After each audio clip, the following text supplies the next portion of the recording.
Баршаңызға сәлем. Бүгін сіздермен үнді манысын жасаймыз. Ол үшін етті ұсақтап тураймыз, кубиктап, сосын қызып тұрған майға салып жібереміз да қуырамыз, жақсылап тұрып араластырып. Барлығында осылай кубиктап турайсыздар. Соңына дейін көріңіздер, лайк басыңыздар, комментарий қалдырыңыздар. Өте маңызды, күтемін сіздерді. Ары қарай кеттік. Сосын қуырылып болған соң үстіне пиязды ұсақтап турап салып жібереміз. Сосын оны араластырамыз, чики-чики етіп. Өзі араласы құда-құдақи бола береді. Сосын бетін жауып қоямыз. Сәлден соң қайтадан ашып, болгар бұрышын салып жібереміз. Одан кейін оны тағы араластырамыз. Мұздатылған болгарский ғой, бұл ертең айтам, сосын бұны кеш болып кетті. Одан кейін барлығын араластырамыз да үстіне сап-сары сәбізді салып, кубиктап турап, оларды қосып жібереміз да араластырып қуыра береміз. Жақсылап қуырып аласыздар. Одан кейін ашып, үстіне андай салаттар болады ғой, желінбейтін, жемейді-ау деген сондайларды салып қоясыздар үстіне. Өзіңіз қалаған нәрселерді қоссаңыз болады. Бұндай тұзын саласыз, дәмдеуіштер саласыз. Өзіңіз білесіз ғой, сәрсенбай самсын айт деген. Сосын су құйып қоясыз үстіне. Суды құйып, қатты толтырмайсыз енді. Оны бұлшылдатып сорпа емес, бұл манты деп елестетсеңізші.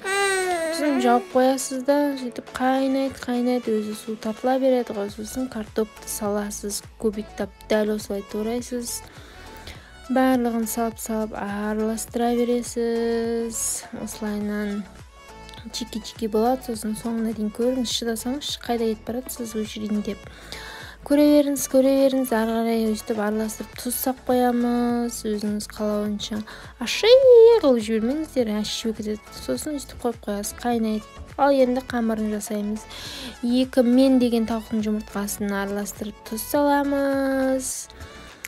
Одан кейін үстіне су қоясыздар. Өзіңіз қалаған, мен 2-3 қамыр жасайын деп тұрмын. 2-3 қамыр шығайын деп тұр. 2 зуала деп айтады бізде. Негізі сіздер 2-3 дейсіздер ме білмеймін ғой енді. Өйстіп араластыра береміз да қамырын иілеп, оны араластырып чики-чики етіп 2-ге бөлеміз. Осылай қамырды әдемілеп жаюды тағы да видео саламын сіздерге. Міне сіздің қамырыңыз қалай жаяды, солай жая беріңіз, қой беріңіз, бола берсін. Көйлек болса да бола береді. Ода тұрған ештеңке жоқ. Главный қамыр жайылса болды. Осылай жайып, үстіне пісте майма, шемішке майды құйып жіберіп, үстіне осылай қойып, бөліктерге бөліп жібересіз. Жақсылап тұрып, мантаварканың астын майлайсыз, қамырыңыз жапсиып қалмас үшін.